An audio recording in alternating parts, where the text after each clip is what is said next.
The traditional paddle was used in Greenland. Most of the timber that was found was driftwood, so the Inuits made the best use of the technology available, and so they made very long, thin paddles with a very long, narrow blade. So it's like a big, long lollipop, really. This was a paddle that was used not just for fun and recreation. They used these kayaks and these paddles for hunting, for fishing, for transport, in pretty severe conditions off the east and west coast of Greenland. But there's been this revival over the last maybe 10, 15 years where it's gone from being a bit of a joke to being something quite serious. And we're reviving some of these techniques, and people are enjoying it, getting back to basics again.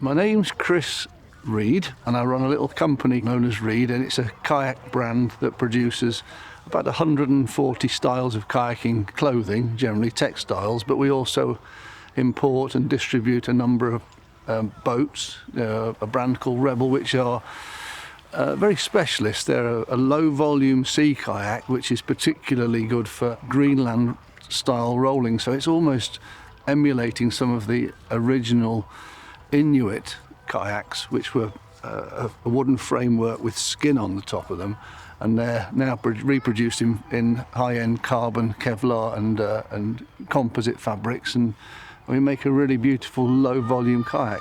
And that's what we've been doing this last weekend up at Newbiggin. We've been teaching this Greenland-style rolling, the kind of skills that were traditional from the Inuits and from the Eskimos.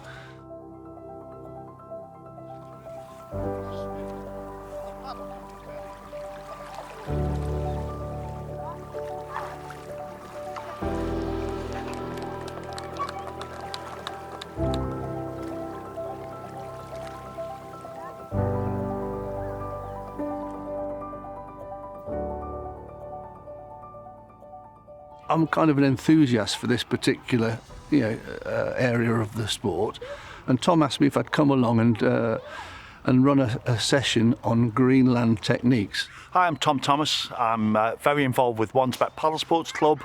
I'm the coaching officer and the event safety officer, and I get involved in lots of things in the region, including Canny Paddlers that put on this event this weekend. So Canny Paddlers is a collection of 4 paddle sports clubs, so Wansbeck, Coquet, Blyth and Tynemouth, and we're working together to both increase sea kayaking opportunities for paddlers in the northeast, but also to present the northeast as a great place to come and paddle if you live outside the northeast.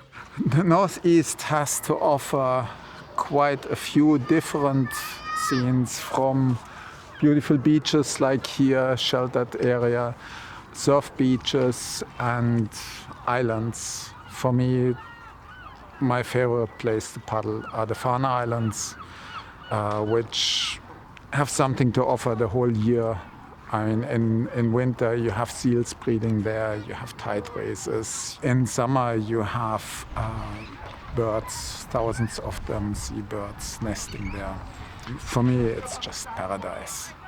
Sea kayaking in the northeast of England is absolutely fantastic. We don't have great rivers, we don't have great lakes, but we do have an absolutely fantastic coastline. And I'm a bit biased, but I would say that the trip around the Farnes is as good a one-day trip as there is anywhere in the world. The history of sea kayaking in the northeast is really interesting. So for a long time, the most influential sea kayaker in the world was Derek Hutchinson, originally from Gateshead and then South Shields, who did a huge amount to promote sea kayaking across the world, and we're lucky to have that heritage.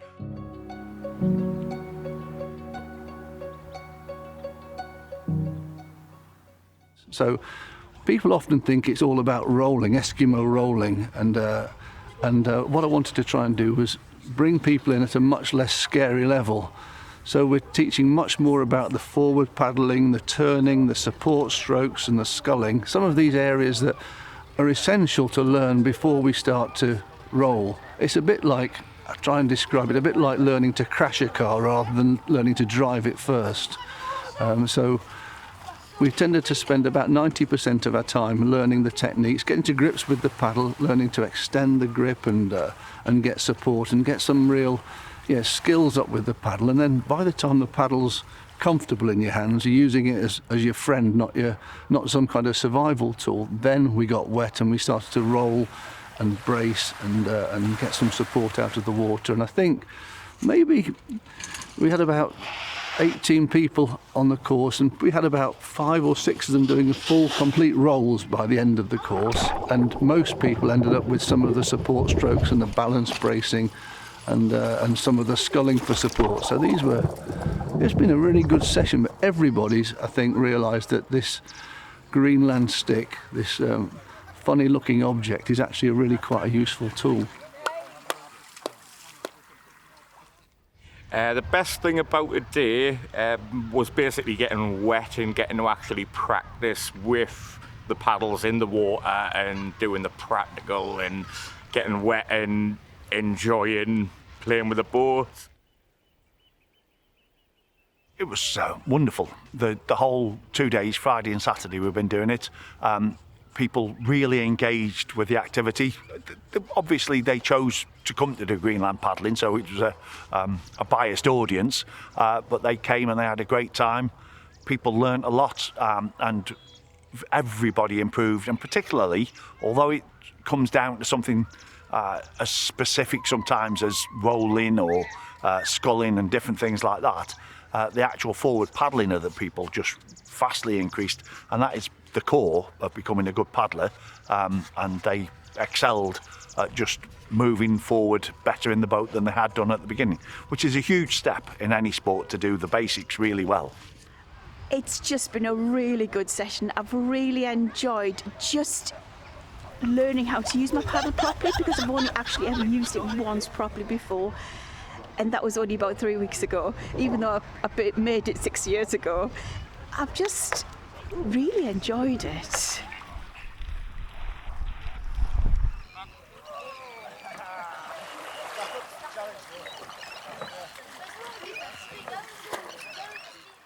So we come to Newbiggin quite a bit from Blyth, and it's perfect because whatever the weather, you can escape behind the breakwater, free parking, toilets. It's great to come to Newbiggin. Well, I live in Devon now, but I was at college in Newcastle in '84, starting in '84 till '88, and I surfed. I was a surfer and enjoyed surfing, and the Northumberland coast is just epic for surfing. So I found that my surfing kind of took over from college a little bit, and I found it really comfortable living up on Sandy Bay Caravan Park near Newbiggin. It was a different kind of town then, I think, but maybe students weren't the most popular kind of people with the locals. But Sandy Bay was a fantastic little place for surfing at the river mouth on the Kayak, and then up to Cresswell to Scars, and then Embleton. So there was some good surf going up and down the coast from here. Newbiggin's a great spot. It's a town that's had its difficulties with industrial decline, as the whole of southeast Northumberland has. It's experienced those problems, but has seemed to be rising through them. It's a very vibrant little town. It's got plenty of good restaurants, chip shops. I know there are other amusements like pubs, so there's plenty going on here. Beautiful beach, and the bay is very sheltered, and it's a really good place to be. Some lovely cafes and a great atmosphere today and yesterday when we've been out. As a paddling venue, it's a really safe place to do some introductory or experimental stuff, because you've got the breakwaters, you've got good access to the beach, and great big free car park, vans can get in, etc. You've got lots of other places, and if you've got a van, you've got to park half a mile from the sea. So it's a really promising venue to come to and to do some paddling. Historically, the Newbiggin was a fishing village. It's got a really strong history. So the lifeboat station, I think, has the oldest rocket launcher from a lifeboat, so they used to fire rockets out into the sea to help ships in distress. And I think that's the oldest remaining one in the UK. I'm a bit of a one for books. I like to read, and John Brain wrote Room at the Top whilst working in Newbiggin Library as a librarian. It is suspected that he wrote it during work time, but we'll never know the full truth of that. There are still cobles here, the traditional northeastern fishing vessel that goes out, obviously less than in the past. So it's really good to come back here for a weekend like this and see Newbiggin, and it's completely changed. It's an epic little place here. The bay's fabulous, and that coffee shop in the middle of, what's it called? The Bertarelli's. Bloody beautiful. What a fantastic place that was today. Real surprise how fabulous the place is now. Before the course I'd really used the Greenland paddles, but since using them I would definitely consider Greenland paddle as an option. It was really surprising how much support they do offer, and how much stability you can get out of them. I've really enjoyed using them.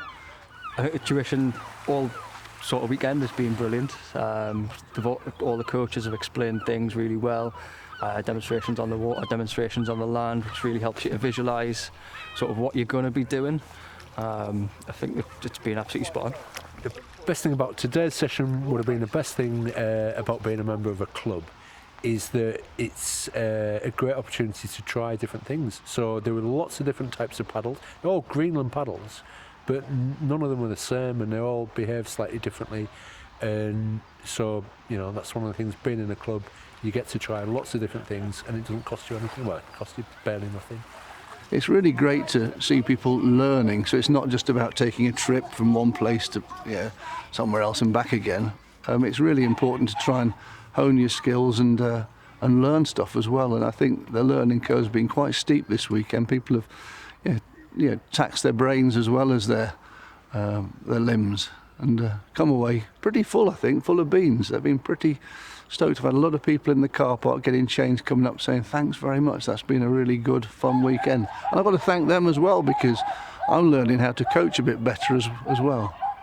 I think Tom and myself and a few others have had this debate. I come from Devon, so I've driven nearly 10 hours to get up this way over a day or so, and I wanted to try and give a little bit back as well. So with Linda up in Amble, who was one of the ladies organising it, we baked 20 scones this morning, and I brought up a big dollop of clotted cream and some strawberry jam, and so we set up a table at dinner time, and in the car park everybody got to make themselves a cream tea. And of course, because I'm from Devon, you have to put the cream first and the jam on top. But there was a bit of a debate, almost scraps about how to do it. It's good fun. Canny Paddlers is a brilliant idea. It's a great collection of local clubs, and I think it offers a chance for us to get together and create something better. I think the North East is ignored. I think the North East is thought of as being quite tame and boring, apart from areas like the Farns, and I think it has a tremendous potential. So based on this weekend, I think it's been a really successful weekend, from taking people that were probably fundamentally a bit fearful of learning this sort of style of paddling. They've really enjoyed it, and I think there's a good possibility of coming up a bit later on this year to do another session similar, probably the same venue. It's a perfect venue for this kind of thing. Certainly next year Tom is organising a sea kayaking event for probably 80 to 100 people, and this is going to be a bit further up in Northumberland, and we'll like to do the same kind of thing again. Canny Paddlers are organising a symposium that we're going to be doing in May, the 22nd to the 25th. It'll be up in Northumberland, not here, further up in Northumberland, and we'd really look forward to people coming back, and we hope to be doing some Greenland paddling at that event, along with lots of other things that people should enjoy.